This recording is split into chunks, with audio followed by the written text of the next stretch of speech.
এটা পঞ্চায়েতের ভোট নয়। পঞ্চায়েত কেন্দ্রিক কোন সমস্যা থাকলে 2.5 বছর পরে পঞ্চায়েত ভোট আছে।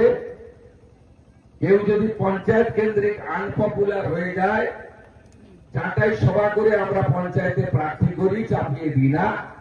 আপনারা আবার গ্রামে চাটাই সভা করে বলবেন যে একে বিজেপি প্রার্থী করুন, একে বাদ দিয়ে দিন, এ আমাদের জন্য কাজ করেনি। সেটা 2.5 বছর পরে হবে। তো এই নির্বাচন রাজ্য বাঁচানোর নির্বাচন। এই নির্বাচন শুভেন্দু অধিকারীকে আশীর্বাদ দেওয়ার নির্বাচন। 2021 সালে আপনারা মুখ্যমন্ত্রীকে হারিয়ে আমাকে জিতিয়েছিলেন। এবারে বিজেপি সরকার আসছে, সবাই জেনে গেছে। কারণ ভোটার তালিকায় মৃত নাম নাই, মমতার ভোট নাই। ভোটার তালিকায় ভুয়াদের নাম নাই, মমতার ভোট নাই। ভোটার তালিকায় বাংলাদেশের মুসলমানদের নাম নাই, তৃণমূলের জেতার কোন সুযোগ নাই। 15 বছর চোরকে দিলেন, 34 বছর বাম, 5টা বছর রামকে দেওয়ার বিনম্র আবেদন জানালাম। দেখুন না রাম কেমন রাখে রাজ্যবাসীকে। তো বলেছি চাকরি দেব, পরিযায়ী শ্রমিকদের বাড়িতে ফেরাবো। আমার কথা না, মোদিজির কথা। 21টা রাজ্য তার কথাই চলে। আমি ভাইরাল ভিডিও দেখছিলাম, ছেলেরা বলছে যে গুজরাটে কাজ পাওয়া যায়, মহারাষ্ট্রে কাজ পাওয়া যায়। অত দূরে যাবো কেন? বিজেপিকে এখানে আনলে এখানেই তো কাজ পাবো। নন্দীগ্রামের রেলপথের কাজ সম্পূর্ণ করা, টেলিগ্রাম কারখানাতে 2200 কোটি টাকা মোদীজি দপ্তর বরাদ্দ করেছে, সেখানে স্থানীয়দের কাজের অগ্রাধিকার দেওয়া। এবং মমতা ব্যানার্জি যতগুলো মিথ্যা কথা গোকুলনগর অঞ্চলের জন্য বলে গেছেন, 1 থেকে 12 সরকারি রেসিডেন্সিয়াল স্কুল করার কথা বলেছিলেন। কবে? 2012 সালে 14 মার্চ নন্দীগ্রাম সীতানন্দ কলেজের মাঠে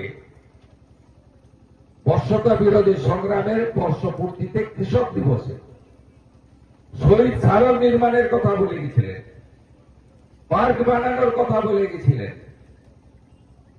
যাতে দোফসলি চাষ হয় তার কথা বলে গেছিলেন। একটা কাজও করেনি। গত 5 বছর তার দেখা পাওয়া যায়নি। আমি যেটুকু সামান্য টাকা পেয়েছি এমএলএ 17টা অঞ্চল উন্নয়নতে পান্তা ফরয়, আমি সে টাকাতে উন্নয়ন করার চেষ্টা করেছি, বই ছাপিয়ে বলে দিয়েছি। আমি বিপদে আপদে পাশে থাকার চেষ্টা করেছি। এবং 2021 সালের পরে হিন্দুদের উপর যে অত্যাচার হয়েছে, আমি পাশে দাঁড়া। দেবব্রত মাইতির খুন, রথিবালা আড়ির খুন, তাদের বাড়ির লোকেরা যাতে মোটা কাপড়, মোটা ডাল ভাত খেয়ে বেঁচে থাকতে পারে তার ব্যবস্থাও আমি করেছি। প্রত্যেকটা হিন্দু আক্রান্ত হিন্দু। 2021 সালে জানুয়ারি মাসে 150 মোটরসাইকেলে 450 জন জিহাদি তেখালি বাজারে এসে বাড়িতে হিন্দুদের দোকান লুট করেছিল, 3টে বাড়িতে। আপনারা ভুলে যাননি। আমি আপনাদের বলবো, এই লড়াই কোন ব্যক্তির লড়াই নয়। এই লড়াই তুলসী মঞ্চের সম্মান।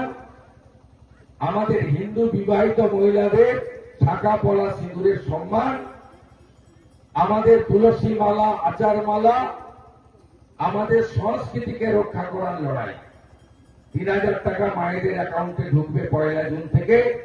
বার্ধক্য ভাতা 2000 হবে। বেকাররা 3000 টাকা করে ভাতা পাবে যতক্ষণে চাকরি পান। সরকারি স্কুলকে প্রাইভেট স্কুলের মতো তৈরি করবে ভারতীয় জনতা পার্টি। 3100 টাকা ধান কিনবে মাঠ থেকে।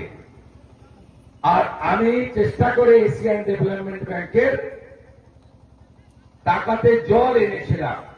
পাইপগুলো পড়ে আছে। হরিপুর ফার্মে দেখবেন, খোলপুকুর বাজার পেরিয়ে গেলে বাম সাইডে দেখবেন এত পাইপ পড়ে আছে। এই হিংসুক মমতা ব্যানার্জি নন্দীগ্রামের লোককে জল খেতে দিতে চায় না, পাইপগুলো পাততে দেয়নি।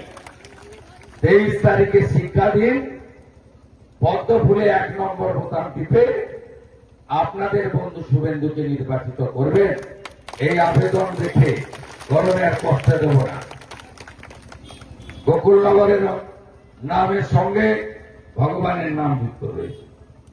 গোকুলনগরের সর্বত্র গোবিন্দ জিউ এবং গৌরাঙ্গ ঘুরে বেড়াচ্ছে। কীর্তন হবে নাকি? হবে? শুরু করো। গৌরাঙ্গ গৌরাঙ্গ গৌরাঙ্গ হে, হা গোরা প্রাণ গোরা গৌরাঙ্গ হে, শচী মায়ের আদরের দুলাল গৌরাঙ্গ হে, জগন্নাথের নন্দন গৌরাঙ্গ হে, নদিয়া বিহারী গৌরাঙ্গ গৌরাঙ্গ হে, নবদ্বীপের পথে পথে গৌরাঙ্গ হে। ভাই ভালো থাকবেন।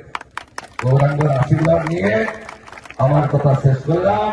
গৌরনিতাই প্রেমানন্দে, গৌরনিতাই প্রেমানন্দে। সনাতনী সরকার করতে হবে, পরিষ্কার বলে গেলাম। আর এই বিধান আর অসম অভিজিৎ চলে গেছে না, কত তুমি কমপ্লেন করো, বাকিটা আমি দেখে নিচ্ছি। গুন্ডাদের সাইজ, গুন্ডাদের কি করে সাইজ করতে আমি চাই। এখানকার বুথ সভাপতি করি দেখে নিয়েছে তো 1 নম্বর। বাইরে যারা আছে সব চলে এসেছেন, সবাই ভালো থাকবেন। জয় জয় শ্রীরাম, জয় জয় শ্রীরাম, জয় জয় শ্রীরাম।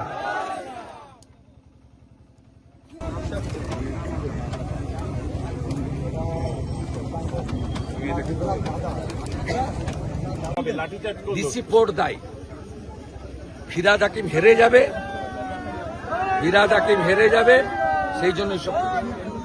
দাদা, গতকাল ভোটারদেরকে প্রভাবিত করার কথা বলতে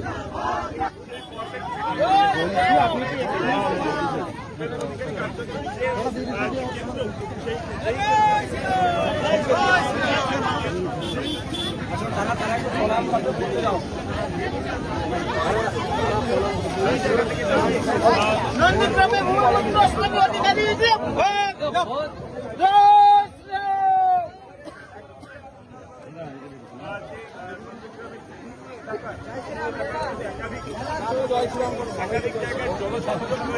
এবং সেই জনসংযোগের মাধ্যমে কিন্তু যারা সাধারণ মানুষ, যারা কর্মীরা, তাদের সাথে কিন্তু একবারে কথা বলা, তাদের সাথে লাস্ট মিনিটের যে টিপস, সেই টিপস শেয়ার করা এবং তার পাশাপাশি মানুষের জনসংযোগ এবং মানুষের যে কনফিডেন্স, সেই কনফিডেন্স বিল্ড আপ করার যে কাজ, সেই কাজ কিন্তু এই মুহূর্তে তিনি করছেন এবং সেখান থেকে দাঁড়িয়ে এই কর্মসূচি থেকে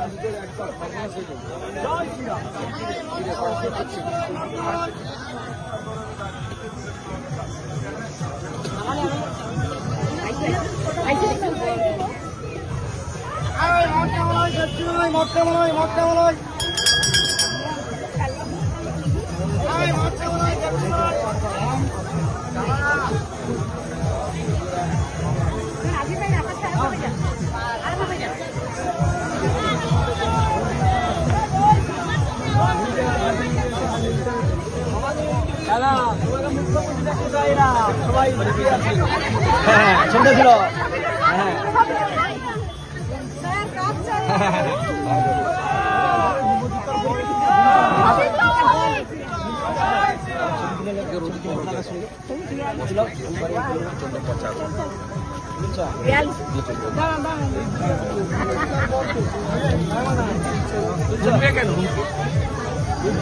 শিবাজি মহারাজ কেমন লড়েছিল জানো না? হিন্দু এত দুর্বল